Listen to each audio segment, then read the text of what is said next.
Nós louvamos a Deus porque Ele tem nos dado esse privilégio de, como povo dEle, estarmos não apenas a cada domingo, mas a cada semana reunidos, quer sejam nos lares, onde temos estudado a palavra juntos, compartilhado as dores e as alegrias, mas também temos nos reunido aqui na igreja. Nós temos cultos aqui durante a semana, temos muitas atividades, e temos de forma especial, nesse mês, dentro do nosso calendário, estudado sobre a importância do discipulado, sobre a importância daquele que se coloca como servo diante do Senhor. E eu louvo a Deus porque nós podemos estar aqui juntos. Você está feliz por estar aqui nessa manhã? Nós talvez não tenhamos ideia do que está acontecendo nesse lugar. A verdade é que nós estamos sim em um ajuntamento, sentado de pessoas que nós amamos, algumas a gente não conhece direito, mas mais do que estarmos ao lado de pessoas, ou diante de um pastor, ou de alguém que canta louvores, ou de um coral, nós estamos diante do Deus vivo, diante do Deus que criou os céus e a terra, diante do Deus que olha para mim e para a sua vida de uma maneira tão especial, mas não olha-nos apenas para que possamos ser o alvo e objeto de todas as suas bênçãos, no sentido de que tudo está voltado a mim, mas a verdade, quando Ele chamou a mim e a você para um projeto muito maior, um projeto em que nós temos ouvido tanto a respeito de política, cada candidato com o seu projeto. Nós servimos um Deus que tem um projeto para o ser humano, um projeto de vida, um projeto de justiça, um projeto de amor que deve nos unir acima de todas as coisas e acima de todas as nossas diferenças, um projeto para o qual nós fomos incluídos nele, e eu e você estamos nesta manhã aqui, não apenas para colhermos as bênçãos que podem advir deste momento de culto coletivo, mas nós estamos aqui para ouvir aquilo que o Mestre, o meu Mestre, o seu Mestre, deseja falar ao seu coração, porque nós saímos daqui enviados para poder cumprir a vontade daquele que nos chamou, daquele que nos comissionou. E é por isso que nessa semana, tenho sido extremamente abençoado, pelos textos do reverendo Juarez, que a gente tem trabalhado nos núcleos familiares, e o meu coração pendeu ali para a história de Neemias. Eu queria convidar você que pudesse abrir comigo em Neemias no capítulo 4, lá o texto está um pouquinho mais longo, mas eu queria só ler do verso 6 até o verso 9, Neemias capítulo 4, do verso 6 ao verso 9.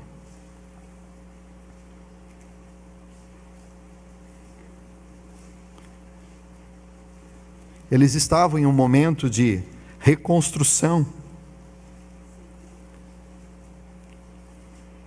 e assim diz o verso 6: assim edificamos o muro, e todo o muro se fechou até a metade da sua altura, porque o povo tinha o quê? Ânimo para trabalhar. Mas ouvindo Sambalá e Tobias, os arábios, os amonitas e os asdoditas, que a reparação do muro de Jerusalém ia avante, e já se começavam a fechar-lhes as brechas, ficaram sobremodo irados. Ajuntaram-se todos de comum acordo para virem atacar Jerusalém e suscitar confusão ali. Porém nós o que fizemos? Oramos ao nosso Deus, e como proteção pusemos guarda contra eles dia e noite. Paizinho, louvo-te pelo privilégio de estarmos aqui reunidos, e como sabemos que Tu tens falado ao nosso coração a cada dia, tanto, Senhor, aqui nesse local, como no nosso dia a dia, nos nossos afazeres, que, Pai, seja um tempo especial aqui. Abrimos os nossos corações e pedimos que seja depositada em nós aquela semente que é eterna, que frutifique em o nome de Jesus. Amém. Nós somos chamados a ser frutíferos. Isso foi o que nós estudamos essa semana nos nossos núcleos familiares. Se tem algo que deve ser uma marca que nos define como discípulos de Cristo, é que na nossa vida deve transparecer isso. A gente conversando um dia, nessa semana, a gente lembra do que a própria palavra do Senhor nos diz, que a primeira vez que os cristãos foram chamados de cristãos, Não foram eles que se autodenominaram, mas aqueles que estavam tão próximos ao evento Jesus, o evento físico, e eles olhavam para a vida daquelas pessoas e percebiam uma coisa que era notável, notória. Falaram assim: olha, tem alguma coisa em vocês que nos lembra a quem? A Cristo. A vida de vocês transparece a Cristo. Por isso os denominaram de cristãos. E aí nós fizemos uma brincadeira, um pensamento. Falei assim: imagina se nós conseguíssemos transportar estas pessoas que foram as primeiras que chamaram-nos de cristãos e pudéssemos trazer para os nossos dias. Elas conviveram, elas conheceram e pudessem conviver com a gente hoje. Será que eles nos identificariam como cristãos? Será que eles conseguiriam ver em mim e você aqueles traços do nosso mestre? Nós temos implicações, nós somos chamados a produzir frutos, mas normalmente, quando o negócio começa a ficar feio, a gente arrefece, a gente muitas vezes fica com medo do que possa acontecer. O que estava acontecendo nessa época de Neemias, eu creio que você conhece um pouquinho da história. Jerusalém havia sido sitiada, o povo havia sido retirado há muitos anos atrás, estava toda destruída. As pessoas que haviam ficado ali estavam, na verdade, em situação de penúria, haviam sido esquecidos ali. Os governos da época, quando tomavam território, eles tiravam o povo daquela nação e traziam de outra nação para misturar, então não ter força mais. Eles estavam esquecidos ali em Jerusalém. Os muros destruídos, as portas queimadas, e então chega Neemias para o momento de restauração. Deus coloca no seu coração um desejo de ver aquilo restaurado, e ele vem até aquele lugar para um projeto de restauração. Eu creio que a gente entende que Neemias, na verdade, ele é um tipo de Jesus, ou seja, Jesus veio como restaurador, não apenas de um muro, mas o restaurador das nossas vidas, não apenas para restaurar algumas coisas, mas um império de amor, um império de Deus, o próprio império sendo instaurado sobre a face da terra. Mas ao mesmo tempo que ele é um tipo de Cristo, ele é um bom tipo de um bom discípulo, um bom tipo de alguém que, ouvindo os desejos de Deus, ele procurou ser frutífero. E a verdade é que eu e você estamos diante de um desafio. Não sei se você já percebeu, mas há tantas coisas na nossa vida que precisam ser edificadas. Eu normalmente, quando falo com aquele que vai casar, falo assim: olha, você está focando na cerimônia, no casamento, na festa, mas eu quero lembrar você vai ter que trabalhar duro para poder edificar um lar. O relacionamento com a sua esposa, os filhos quando vêm precisam ser educados, a sua vida profissional, de onde quer que você vá, de alguma maneira, a presença de Cristo deve nos envolver e fazer com que seja sentido em cada área da nossa vida. Existe algo a ser levantado, muros de Deus no nosso coração, que precisam ser trabalhados a cada dia, e quer queira você entender ou não, nós estamos em um tempo de construção, em alguns momentos de reconstrução, porque coisas têm que ser desfeitas no nosso coração, para que outras possam ser construídas. E nesse processo é o que nos traz esse lugar. Esse processo de reconstrução e construção é o que nos une como povo de Deus, para a gente poder se ancorar, se amparar no outro. Mas a verdade é que diante das lutas, nós podemos sempre fazer algo. E lembra de uma coisa: você sempre está construindo algo. Você pode construir para você mesmo, e aí Jesus, quando diz sobre isso, ele fala sobre construir sobre areia, que são construções até belas, mas que em qualquer momento podem ser derribadas. Mas ao mesmo tempo também você pode construir algo que seja duradouro e eterno, que é aquilo que é construído em Cristo. Eu desejo construir baseado em Cristo. Você tem esse desejo também? É por isso que nós estamos aqui. Mas algumas coisas podem vir a solapar aquele projeto de Deus para nós. E a primeira coisa que eu queria que a gente entendesse, para que mesmo diante de todas as dificuldades que possam existir na nossa vida, nós sejamos frutíferos, é que nós, como aqueles que desejam frutificar, precisamos estar sempre com ânimo pronto para o trabalho. Meu irmão, Na época em que eles viviam, como eu já falei, havia uma condição de destruição. Era um caos. E a verdade é que quando Neemias é chamado, ele chega naquele lugar e passa um sonho. Fala assim: olha, Deus me mandou até aqui, algo pode ser feito. E ele passa então uma mensagem: olha, vamos restaurar os muros. E fala assim, o desafio de Neemias diz assim, você não precisa nem abrir a tua Bíblia, que está no capítulo 2, versículo 18, fala assim: e lhes declarei como a boa mão de Deus estivera comigo, disse Neemias, e também as palavras que me falara. E eles disseram o seguinte àquele povo: disponhamo-nos e edifiquemos, e fortaleceram as mãos para a boa obra. Ou seja, eles viram a situação, eles viram que algo precisava ser feito, eles viram que havia necessidade, eles não podiam ficar acostumados com aquela vida daquela maneira. Alguma coisa havia sido destruída, outras deveriam ser edificadas. E eles entenderam pela palavra de Neemias que algo poderia ser feito. E de imediato, o que eles tiveram? Ânimo.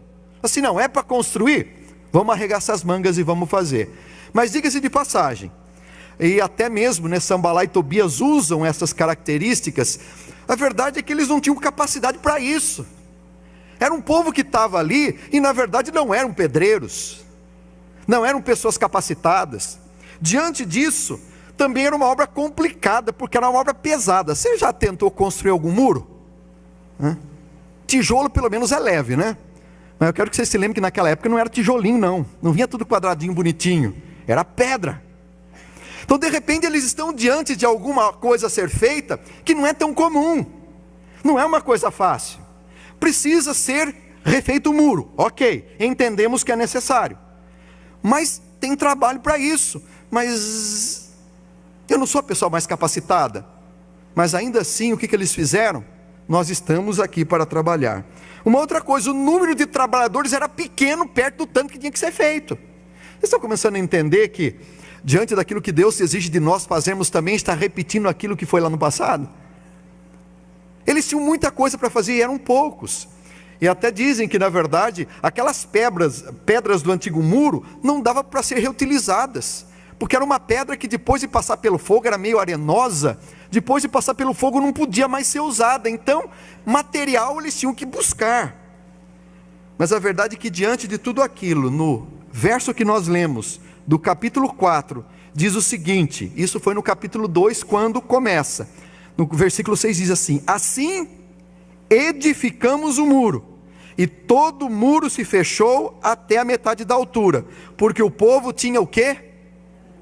Ânimo para trabalhar. Ânimo para trabalhar.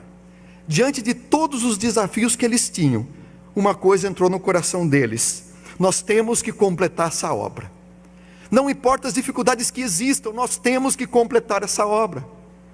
Eu creio que, diante de tudo aquilo que a gente vê no mundo de hoje, uma sociedade se corrompendo a cada dia, é nas escolas, é o ensino das crianças, é a questão econômica e social, Deus tem para nós um projeto. Eu quero dizer para você, esse projeto não é fácil. Você já percebeu isso? Ser cristão, de forma de você honrar a Deus, não é um projeto fácil. Você ser fiel em tudo, nas pequenas e grandes coisas, não é fácil. E é por isso que eu e você somos instados por Deus a estarmos prontos para trabalhar, mas não apenas prontos, mas com ânimo para fazer. Eu falo, como é gostoso quando a gente encontra alguém que quando precisa fazer algo, ele arregaça as mangas e fala assim: olha, eu não quero saber o que, mas eu quero trabalhar. Gente, como é gostoso saber que existem pessoas que estão dispostas a abrir mão do tempo, a abrir mão de recursos, a abrir mão de projetos pessoais para que um projeto maior possa ser construído. Essa igreja que existe por causa disso. Nós fôssemos pensar em reconstruir tudo isso de novo. Nós, o ano passado, reformamos ali o nosso templo histórico, né? E já foi difícil, porque é recursos. Agora imagina o povo que construiu. Mas a verdade é que para eu e você pudéssemos sentar nessas cadeiras hoje, houve um investimento de vidas que chegaram até as nossas famílias no passado, pessoas que vieram de outros países, a despeito das dificuldades, de navios que subiam e não sabiam se voltariam, que deram as próprias vidas para que o nome de Cristo pudesse sair de um lugar e chegar a outro. E agora, a nós, cabe o tempo de hoje. E o chamado de Deus é o seguinte: vocês estão dispostos a trabalhar? Hoje, para a gente ir de um lugar para o mundo, de um lugar para o outro, você pega um avião, você está lá com tranquilidade em pouco tempo. Recursos também não são tão complicados. Mas a verdade é que muitas vezes nós nos sentimos tão desqualificados para aquilo que tem que ser feito, desde um pequeno trabalho dentro da igreja, um trabalho no núcleo familiar. Nós temos desejo, né, Tocha, que muitos novos núcleos possam surgir na nossa cidade, que outras famílias se reúnam, porque é muito bom ter você aqui no domingo. Mas a verdade, a gente vai sair, a gente mal consegue dar um abraço em você aqui na saída. Eu falo, se a gente pudesse, né, ter uma porta só para a gente abraçar todo mundo, para poder perguntar como que foi, mas não é possível, pela graça de Deus, pelo número de pessoas que somos. Mas eu sei que você passa por lutas. E quem hoje participa de núcleos familiares aqui? Levanta a mão. Você tem sido abençoado nos nossos núcleos? Posso ouvir um sim ou não? Sabe por quê? Uma das coisas é que é bênção de pastoreio. É lá que você chora quando acontece alguma coisa. É lá que você compartilha a sua dor. É lá que você se alegra no dia do seu aniversário ou de alguma vitória que se alcança. É um tempo em que a gente se reúne. E nós não podemos fazer isso porque muitas vezes não temos uma casa que se abra para poder dizer, olha, eu quero um núcleo que funcione aqui na minha casa. Alguém que se dispõe, olha o seguinte, olha, eu tenho condição, eu quero estar indo, eu quero estar falando, eu quero ser aquele que está ali coordenando. Há tantas coisas que podem ser feitas, mas normalmente nós entendemos muitas vezes que o fato de estarmos aqui já é o suficiente. Amém, porque você está aqui. Louva a Deus por isso, mas não é suficiente. Aquele que deseja cumprir a vontade de Deus precisa frutificar. Esse é o chamado de Deus para mim e para você. E é por isso que no Novo Testamento ele vai dizer em 2 Coríntios 4,16: por isso não desanimamos, embora exteriormente estejamos a desgastar-nos, interiormente estamos sendo renovados dia a dia. 2 Timóteo 1,7 diz o seguinte: pois Deus não nos deu espíritos de covardia, mas de poder, de amor e equilíbrio. Está vendo essas mãos? Dê uma olhada nas suas. Você está disposto a colocar a mão na massa? Meu amado, peça a cada dia: Senhor, me dá ânimo para poder fazer o que eu preciso. Me dá ânimo para poder me envolver com coisas que realmente possam fazer com que o teu reino seja edificado. Que Deus nos dê ânimo. Eu preciso. Você precisa desse ânimo de Deus na sua vida? Mas uma segunda coisa que é importante é a plena confiança de que o fruto não é meu, mas é Deus quem suscita qualquer coisa que vai acontecer. Muitas vezes nós temos muito medo de não conseguir fazer o que a gente deveria. Eu quero dizer a você, Deus controla todas as coisas. Vamos repetir comigo? Deus controla mais uma vez, Deus controla todas as coisas. No caso específico eu poderia dar muitos exemplos, mas no caso de Neemias, a palavra do Senhor diz o seguinte, que ele um dia alguém chega para ele e conta como estava o povo de Jerusalém. E fala assim, que quando ele recebeu aquela notícia, o Espírito de Deus ali tocou no coração dele e fala que ele não aguentou. Quando ele soube da notícia de gente desamparada, de gente em situação de penúria, fala que ele chorou, ele se humilhou. E não teve outra coisa a não ser, ele se dobrou, jejuou e orou. Porque ele entendeu que Deus tinha alguma coisa a fazer, que podia fazer através dele, mas começou com que Deus movendo o coração dele.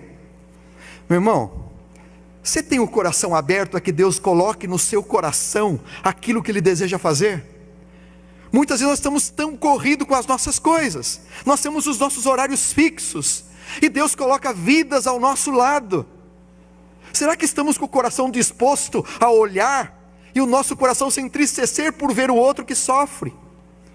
E continua a história dizendo o seguinte, que ele ficou tão triste com a notícia daqueles que estavam em Jerusalém, que caiu-lhe o semblante, e ele era aquele que servia o rei. E aqui fala até do vinho, que ele foi servir o vinho, e ele foi tão triste servir o rei, que aquele dia o rei percebeu, falou assim, mas por que você está tão triste? Ele diz assim, que ele nunca havia estado triste diante do rei. A gente já vê, uma pessoa que conhece a Deus, ela é feliz, amém? Mas existe motivo que pode fazer cair o semblante do cristão, é quando ele percebe que Deus pode fazer algo, que há alguma coisa a ser feita, e ele não pode fazer nada, e por isso ele se dispõe para isso. E quando ele chega diante do rei, o rei percebe e fala assim, o que você está triste desse jeito? E ele conta a história. E o rei então diz, o que você quer que eu faça? Diz o texto que ele ficou com medo. Mas de uma hora para outra, o que ele fez? Ele em pé, ele não pediu, olha, dá um tempo para mim, eu vou convocar os intercessores. Não, fala aqui, e orei ao Senhor. E botou uma cara boa, né? Aquela cara de gente que tem coragem, disse o seguinte, eu quero voltar para restaurar Jerusalém. O rei perguntou assim, mas quanto tempo você vai ficar fora? Ele deu prazo e ainda falou assim, Senhor, eu posso pedir mais uma coisinha? Eu preciso de carta para poder me acompanhar, porque eu vou precisar de material, de tudo que eu preciso. Ele orou e se colocou diante do Senhor. Meu irmão, lembra de uma coisa, Deus tem um projeto a ser efetuado. Não é você que tem que cavocar, a única coisa que tem que estar com o ouvido atento àquilo que Ele pode fazer. Quer seja no núcleo que você frequenta, quer seja nos trabalhos aqui na igreja, quer seja no trabalho onde você está. Você não trabalha onde você trabalha simplesmente pela tua capacidade, pelo teu concurso. Você está lá porque Deus te plantou naquele lugar. Posso ouvir um amém? Amém. Você não está lá só para sofrer, porque tem gente que fala, pelo amor de Deus, né? Você não está lá só para sofrer, você está lá para plantar a semente de Deus. Você não mora onde você mora simplesmente, mas você está ali porque Deus te colocou. Sabe aquela vizinhança querida, amada, que não te perturba nunca? Deus te plantou ali. Mas diz o texto que a cada momento que acontecia, ele tinha uma resposta. Quando ele ficou sabendo, ele orou. Quando o rei pergunta para ele o que poderia fazer, o que ele fez, ele orou. Quando ele vai para o povo para dizer o que pode ser feito, ele reconheceu e falar, mas não é muito grande a obra. Ele diz o seguinte, não, o Deus do céu é quem nos dará êxito. Ele sabia que era Deus que ia à frente. Quando começaram a caluniar, e aí que é o que fala no versículo 9, porém nós oramos. Meu amado, entenda uma coisa, Deus, Ele tem coisas a fazer através de mim e de você. E o nosso papel, sabe o que é? Pedir orientação dEle através da oração para saber o que Ele deseja fazer através de nós.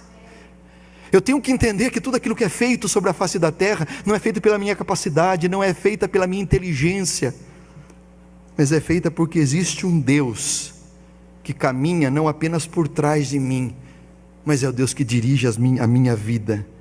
Por isso, oração é o caminho para que a gente possa ser frutífero. A oração é aquilo que pode nos fazer entender aquilo que Deus tem para as nossas vidas. Inimigo, quando se levanta, sabe o que a gente faz? Ora. Dificuldade no trabalho, o que a gente faz? Lá dentro de casa o negócio está apertando financeiramente, o que a gente faz? Está alguém falando mal de você? Você vai lá no Zap e detona a pessoa? O que você faz? Você entende que o negócio, quando a gente é diferente? Porque não somos nós que nos defendemos, nós temos um Deus que defende a nossa causa. Recuse-se a responder da mesma forma como o inimigo chega à sua porta. Porque a verdade, você não está naquela situação simplesmente porque você quer. Porque muitas vezes é Deus que colocou aquele vizinho do seu lado. Posso ouvir um amém? Amém. É Deus que colocou aquele chefe na sua vida. Posso ouvir um amém mais forte? O Davi está falando que é misericórdia. A gente precisa dessa misericórdia. Mas a verdade é que é Deus. Então quando você incomodar, entenda o seguinte, você não tem que agradar pessoas. Se Deus estiver se agradando com o que você faz, continue e não desista. Porque aquele que quer ser frutífero, além de ter ânimo para trabalhar, ele tem a plena confiança de que Deus dirige as coisas. Não apenas as coisas, mas todas as coisas. Diante disso, nós não podemos deixar de ter uma coisa, que é os olhos atentos para vigiar. Ao mesmo tempo que ele orou, ele falou assim, mas é o seguinte, versículo 9. Porém oramos ao Senhor e como proteção pusemos guarda contra eles dia e noite. Meu amado, como o cristão deve entender que existe uma força que está ao redor tentando nos tragar? Nós não entendemos que existe um inimigo que não quer que a nossa vida e tudo que Deus quer construir possa ser edificado. E ao mesmo tempo, quando a gente olha para aqueles inimigos lá do passado, e diz o texto o seguinte, se você for ler ali com calma, vai falar o seguinte, que aqueles os carregadores, com uma mão carregava, com a outra segurava a espada. Aqueles que edificavam, que construíam, tinha o negócio amarrado na cintura. Mesmo de noite, eles dormiam vestidos. Lembra o que fala sobre a armadura de Deus lá em Efésios? Nos chama o que? A nos revestirmos de toda... Abra ali rapidinho comigo. Efésios 6:10. E preste atenção no que diz. Eu queria convidar que você lesse comigo. Vamos lá? Diz assim, 6:10, Efésios. Quanto ao mais, sede o quê? Fortalecidos o Senhor e na força do seu poder, revestivos de toda a armadura de Deus, para poderdes ficar firmes contra as ciladas do diabo. Porque a nossa luta não é contra carne e sangue, sim contra principados e potestades, contra os dominadores desse mundo tenebroso, contra as forças espirituais do mal, aonde nas... Portanto, tomai toda a armadura de Deus. Para quê? Para que possais resistir no dia mal, e depois de teres vencido tudo, permanecer inabalável. Você está entendendo que você tem que viver vestido também? Porque a verdade, existe uma luta, não é uma luta física do Sambalá e do Tobias, mas existe um muito pior, que a verdade está ali em derredor, usando pessoas. E é por isso que o cristão deve estar sempre atento. Jesus disse, vigiai e orai. E ele disse isso justamente quando ele estava perto de ir para a cruz do Calvário. E ele disse aos seus discípulos. Sabe qual que era a grande preocupação de Jesus? Era que na verdade, se a gente não vigiar, nós vamos desanimar. Porque quando vem o ataque, a gente fala, nossa, mas eu sou tão crente, olha o que está acontecendo comigo. Desânimo. Foi justamente o que aconteceu com Pedro. Por isso, o inimigo quer te desanimar. Não tem ninguém desanimado aqui não, né? Está todo mundo animado? Amém? Mas o inimigo vai querer desanimar. Por isso você tem que vigiar. Percebe de onde vem o desânimo. Cadeira do papai é um instrumento bom demais para descansar na hora que precisa. Mas quando chega aquele período de friozinho, você fala, gente, está tão bom ficar aqui, né? Estou falando do culto só. Brincadeiras à parte. O inimigo, na verdade, ele deseja fazer com que eu seja simplesmente um cristão nominal. Alguém perguntou essa semana no núcleo, pastor, qual a diferença de discípulo e seguidor? Porque Jesus fala, quem quer vir após mim, negue-se a si mesmo, tome a sua cruz e siga-me. Qual que é a diferença entre um seguidor e um discípulo? A gente fala assim, olha, na verdade, todo discípulo é um seguidor, mas nem todo seguidor é um discípulo. Tem muita gente que segue a Cristo bem de longe, só está contente com o que ele faz, gosta dos milagres, gosta da palavra que Jesus dá, mas ficar do lado dele, regaçar as mangas e trabalhar, esse deixa para outro. Então, nós queremos ser o quê? Discípulos. E a última coisa, e com isso nós encerramos, além dos nossos olhos atentos a vigiar, nós temos que estar com o coração disposto a obedecer. Meu amado, se tem algo que agrada o coração de Deus, é quando a gente está desejoso de obedecer. Quando Neemias chegou para o povo e disse, vamos reconstruir, eles decidiram, vamos reconstruir. Quando disse o seguinte, olha, agora vem fogo do lado de lá, vamos nos defender, pegaram a espada. Eles estavam obedecendo. Eu quero que você se lembre que em muitos momentos, Jesus Cristo nos chama a gente ter sensibilidade a isso. Porque ele diz em Tiago 1:22, tornar-vos, pois, praticantes da palavra e não somente ouvinte, porque senão a gente engana nós mesmos. Em Lucas 6,46 ele diz o seguinte, por que me chamais Senhor, Senhor, e não fazeis o que eu vos mando? Um coração disposto a obedecer. Deus não tem requerido muitas coisas difíceis de nós. Você concorda comigo? No passado nós temos história de pessoas que deram a vida para que pudessem ser frutíferos naquilo que Deus queria. Pessoas que saíram em navios que nunca voltaram. Pessoas que entregaram a própria família vendo ser queimada, para não deixar de honrar aquele a quem amavam. Nós estamos tranquilos e temos que louvar a Deus por isso. E muitas vezes há coisas tão pequenas que Deus deseja que a gente obedeça, e parece que é tão complicada. Eu não sei o que Deus tem pedido a você. Ler mais a Bíblia? Orar mais? Falar de Cristo a alguém que você tem tanto medo de testemunhar? A verdade é que não me importa o tanto que eu conheça sobre Deus, mas importa o quanto eu faço conhecido, porque isso é uma demonstração de que eu estou obedecendo a Ele.